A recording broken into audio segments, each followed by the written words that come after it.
Hi everybody. After recently going through 20,000 subscribers on YouTube, I thought I'd do a quick video about channel growth on YouTube and the idea of lists, and especially the idea of non-viral growth, which probably applies to most people who've got channels on YouTube, and this applies to Twitch as well actually. In the fact that if you're not lucky enough or maybe skilled enough to get into a situation where your gaming channel attracts a lot of attention very, very quickly, maybe because you're a very, very good player at a particular game, or you've got something really special to say that attracts a lot of people all at once, that would be like a viral growth where you'll be attracting 10-20,000 subscribers a month and really having like a logarithmic growth in the size of your channel. Maybe say a big YouTuber or a big streamer finds your channel useful and then shares it with a million of their subscribers. Then what happens if you don't have that? If you can't have that, how do you keep growing the channel? What is the key to it? And let's have a quick look. So these are the analytics for views on my channel since I started it. So as you can see, the channel started back in 2014, but I didn't really upload any videos, to be honest. And then really since about, it was really end of 2019 through 2020, we had a lot of growth in views. As you can see, the peak in daily views and monthly views was back in, when's that? Does it tell us? Looks really kind of, the end of 2020, and then we've got peaks and troughs as it goes along, with 7.2 million views overall. So you could say that is definitely non-viral growth. We haven't had a sudden spike.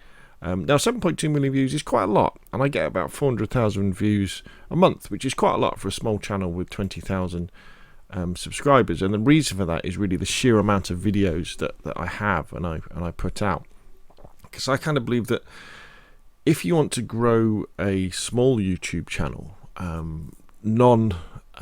non-virally, because that's the way you've got to go, one of the key things is asking questions and answering those questions in your videos. So you'll see a lot of my videos have how-to,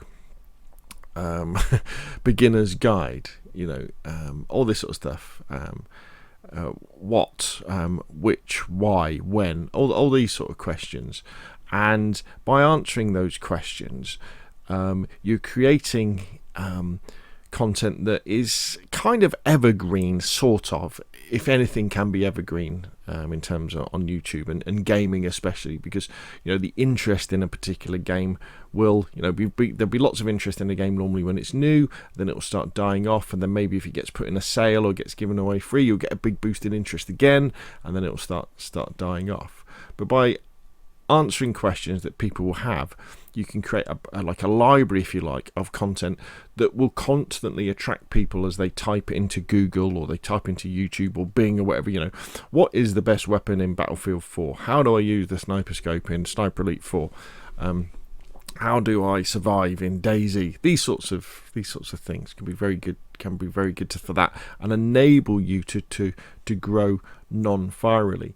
And a big part of this is lists. I think it's very important to have lists of titles for videos that you may well want to do, and also lots of titles and ideas for stuff that you probably never will get around to doing, but write them down anyway. So this is the list I use. So I kind of have types of questions. This is very important. So how do I, what is, when, where, which, who, why don't, who's, all that sort of stuff. Those sorts of questions that can apply to anything. So if I'm playing a game or looking at a game, I can think, right, what sort of questions can I answer about this particular subject? And then that's the core of what the title will be often for a video. Most of my titles are something like beginner's guide, how to, and then there's the rest of it. And then what we've got here, we've got different titles for different games: PUBG, DayZ, Nitrado, modding, COD Modern Warfare, Black Ops Cold Warfare. Lots of different kind of ideas, starting your own game channel, book reviews, just throwing loads of ideas against the wall. And then a little bit further down, I then have my gaming pipeline. And my gaming pipeline, these are the videos that I'm probably going to be working on over the next couple of days, next couple of weeks. how to grow your YouTube channel, the truth about the grind, contentless and non-viral growth. That's what I'm working on right now. So how to add gear with different names in DayZ, how to install builder items, how to install the stalker map. These are DayZ things, So I've got a list of stuff so that when I have some downtime, I can sit down and I can either start working on the videos or maybe start doing some background on the videos, maybe recording some B-roll or doing the research I need to then dive in and create those particular videos. And then we've got order of business. So the order of business section is really just to remind me what I should be doing. So my first order of business is always videos from the list. And then I have streaming that I do, but I'm working on lots of videos from the list, so that's kind of gone off the boil a bit. And then we've got, okay, so maybe there's some other things games I could be playing. So maybe think about getting Stalker and streaming Stalker. How about Green Hell? And then in terms of, this is the bit that can be quite difficult actually, the idea of in your spare gaming time when you're not producing videos and you're not streaming, what do you play? What should you be playing in order to be productive? And so for me, it's making sure that I play Black Ops, because that's the current Call of Duty, maybe a bit of Modern Warfare, but Black Ops multiplayer, playing some Warzone because that's still a hot topic, so I can create content for that. Company of Heroes is something I want to play, and Iron Harvest I want to play because they're games that are interesting, and I can make I can make content for them. Whether it's good or not, I'll leave that up to you. And PUBG ? Because the problem with PUBG is it's kind of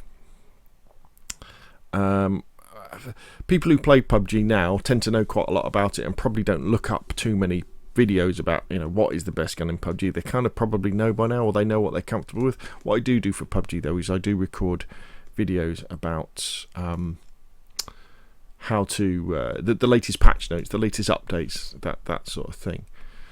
So and this for me is the key to growth, constantly doing videos that answer questions that will help people get better or know a little bit more about the video games that they want to play, and that gives me that non-viral growth. Maybe I will one day get some viral growth where somebody will notice one of my videos and go, wow, that's really cool, and then share the channel, and we'll get tens of thousands of subscribers. But lots of my stuff is very, very simple, as you'll know from the stuff. And one of the problems with it actually is the fact that it doesn't really lend itself, a lot of my content, for subscribers coming back in again, because I'm answering questions all the time. And as a subscriber, say you're a subscriber to Jack Frags, you probably want to watch his videos because you enjoy watching him play Battlefield or Warzone or something like that. Whereas with mine, because I'm answering questions about DayZ, about Armour, about Call of Duty, about PUBG, about all these different games, it's not like you would turn on the TV and watch the Open University and then watch. I know maybe you would, but you wouldn't watch how to. Say you're interested in metalwork, you wouldn't then watch a video on what is the best way to make a clay cup or something like that. You know what I'm saying? So that's the disadvantage of doing it that way. But there we go. So hopefully that's kind of been useful for people.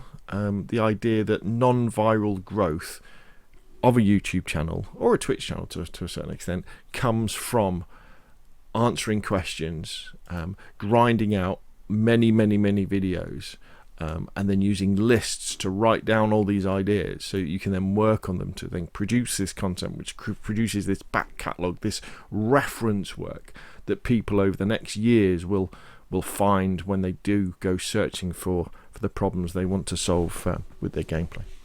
Right, so if you found that useful, hit the like button. If you want to see more of the same, press subscribe, and I will of course see you again soon.